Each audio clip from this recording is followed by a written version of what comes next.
Hello, it's Natasha. I'm glad to welcome you to the channel. I hope you and your loved ones are doing well, and I hope that you're coping well with the strange times that we're living in. So, okay, I wish you and your families all the best, and let's get crafty. So a few days ago, I shared a clean and simple bridge card on my YouTube channel, and I will leave the link to this card in the corner of the screen if you're interested. So today I decided to make one more bridge card, but of a bigger size. So a card that I made a few days ago was, when folded, was a regular A2 size, so it was 4 1/4 by 5 1/2. But today I wanted to make a different size of a bridge card, bigger one, so it's 5 by 7 inches. So before we actually create the card, let's quickly go through the simple measurements and calculations that you need to do when creating a bridge card. So if you know me, you know that I like to keep things simple. I don't really like complicated measurements, and I don't like designs that require a lot of thought and a lot of, calculating, measuring, cutting, and whatnot. So that's why I like bridge cards, because they're really easy to make. So here I have a template for my today's card. So and as you see, we have measurements A, B, and C. So C is our backdrop, so this is the part that we will see when our card is dimensional, and A is our front panel that will also be decorated, and B is here just for dimension. So when you want to calculate a certain size of your card, for example, if you want your folded card to be 5 1/2 so that it can fit into an A2 size envelope, what you need to do, you need to make sure that A plus B plus C equals 5 1/2. So basically, A plus B plus C is the measurement that your folded card will have. So for example, okay, if you want your folded card to be 5 1/2, it means that you can play a little bit with the sizes of your panels. So for example, you can have A 1 inch, B 1 inch, and then we have 3 1/2 for C. Or you can make A 1 1/4, B 1 1/4, and then C will be 3 inches. So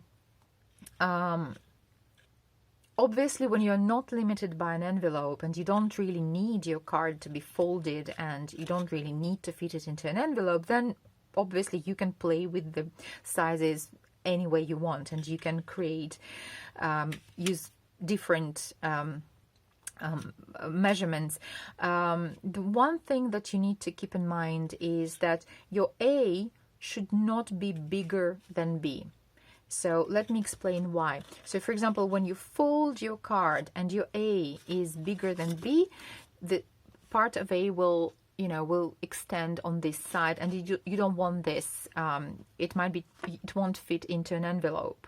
But again, if you're limited by an envelope, so try to make A and B either equal, or A can be a bit smaller than B if you want to create more depth to your card and more dimension.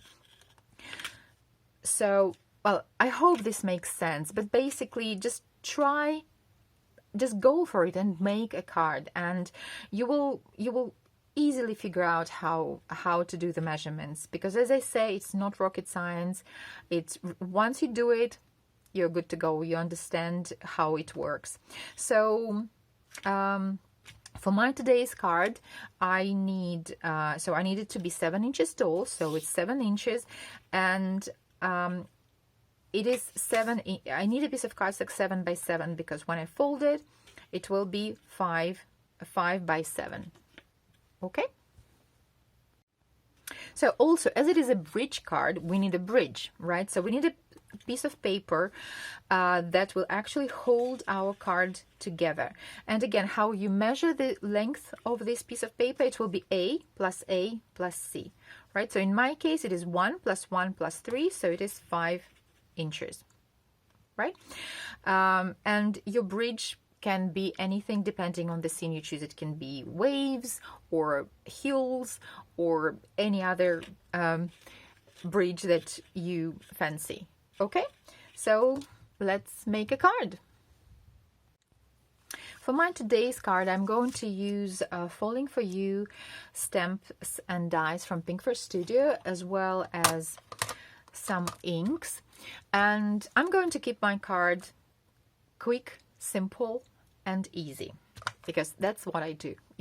You know me. I have already prepared something in advance. So I have a piece of 7x7 cardstock, and I heat embossed mountains and waterfall and some clouds in white, and then I colored this scene with my inks, just quite sloppily, and just using some of my blending brushes, and I also stamped some of the images.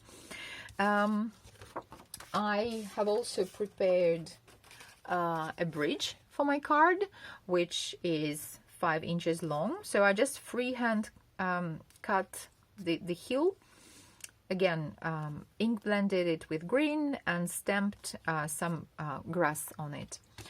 I heat embossed images from the stamp set, some trees and the sun and some clouds, and colored them with my mini daubers. And I'm going to die cut them now. So I'll die cut them and we'll assemble the card. So I have my images ready. So now let's score and fold our card. So we need to score it at 1. So that's our A, measurement A, then 2. And the same on the other side. So again, 1 and 2. Okay. So now let's fold it.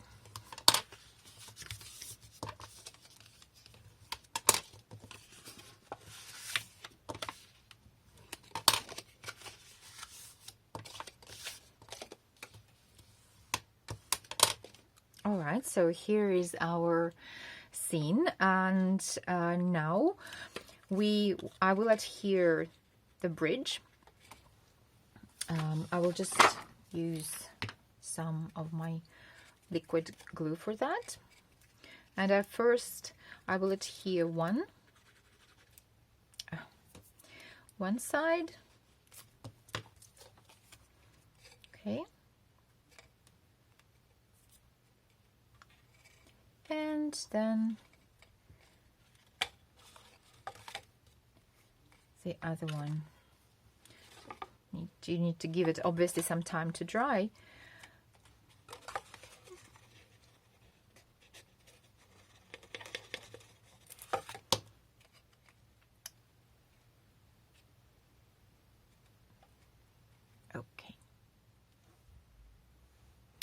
Okay, so now it's time. So the the best part is to decorate. So I'm going to use my die cut images and adhere them to the front of my card. Okay, so here is, we're getting already a lovely scene. So to make this card sturdier, because especially like 7 inches is quite a tall card, and now while creating this, I think that I probably should have made this bridge a little bit taller just to create additional support to the card, but well, you live and you learn. So we need to add a centimeter, something at the top, to make our card, to give more support to our card. So I'm going to use a sentiment strip, and I'm going to go for vellum strip. So because I don't want a piece of cardstock to block my scene, but you can go for a piece of cardstock. You can create clouds here, like cut out just a big cloud to hold the upper part of your card together, or you can make a rainbow here, or maybe some other image that will fit the idea of your card. So I'm going to use this strip with Hit Embossed Sentiment, Hope Your Birthday is Wild, which is again from the Falling For You stamp set. And as always, all the supplies will be linked below. And I'm going to use my clouds and my sun to finish off the card. So how to add vellum. So you can either cut out a longer strip and just fold it around the sides of your card. You can hide adhesive behind the additional embellishments that you plan to add. Like, for example, I could hide adhesive behind the sun and the clouds. Or you can just use a stapler. If a stapler works for your card, for the design of your card, so then why not? Okay, it might look really nice. So I'll finish the card and I'll get back to you.